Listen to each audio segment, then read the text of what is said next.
"Good morning, miss." Not even an eyelid flickered.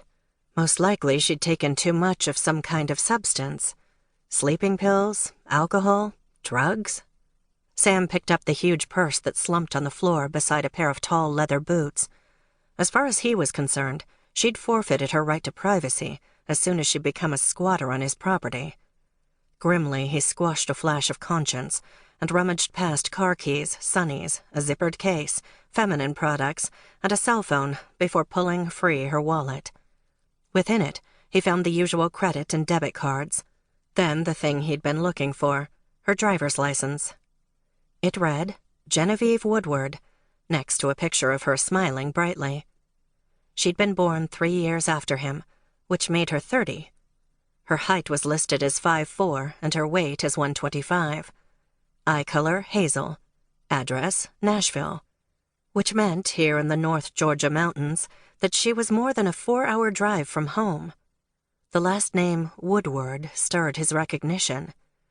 Judson Woodward served as their county's district attorney. Sam had talked with him and his wife Caroline a couple of times.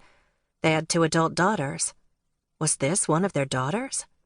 If so, why would she have slept at his farm when her parents' home in town was only 15 minutes away? He carried her car keys into the cool morning and unlocked her Volvo XC40. The compact SUV's interior smelled like the beach, crisp and fresh. He lifted items, a pink sweater, a laptop, as he searched for the substance she'd likely taken last night. A Starbucks travel mug filled one cup holder, hairbands and a lip gloss the other. In the back seat, a bag full of books and notebooks rested on the floor. No liquor bottles, no drug paraphernalia. Even so, his instincts were telling him that something was off. He made a scoffing sound. He didn't need Sherlock's instincts to know something was off. Any 10-year-old kid would know that sleeping on a bare mattress in a stranger's empty house wasn't what sober women did. He strode back inside. Genevieve hadn't moved. As he returned her keys to her purse, his attention landed on a metallic silver tin tucked in a side pocket. He pulled it free.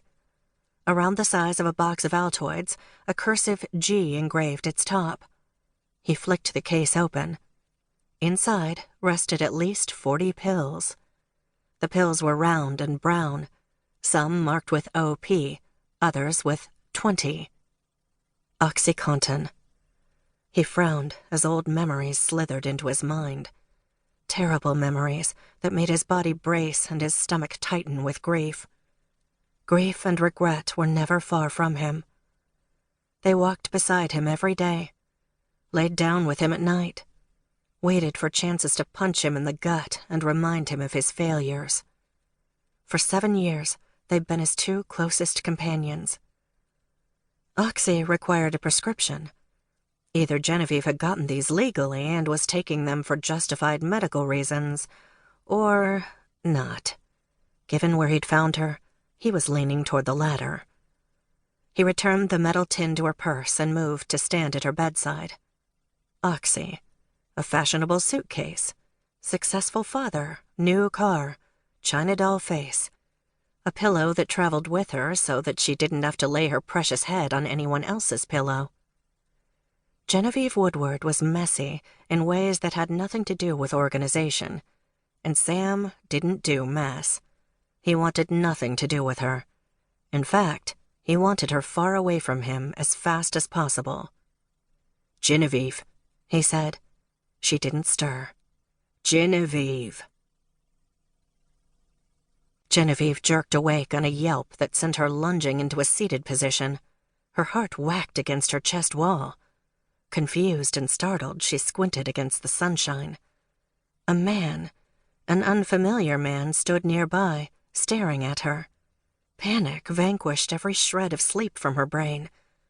Where am I? She was sitting on a bed in an unfamiliar room. Automatically, she scrambled away from him until her back clunked against the metal headboard. The man took 2 steps back, holding up his palms. "No need to be afraid. My name's Sam Turner, and you're inside my guest house at Sugar Maple Farm." Did he slip me a roofie and kidnap me? Her thoughts careened against the inside.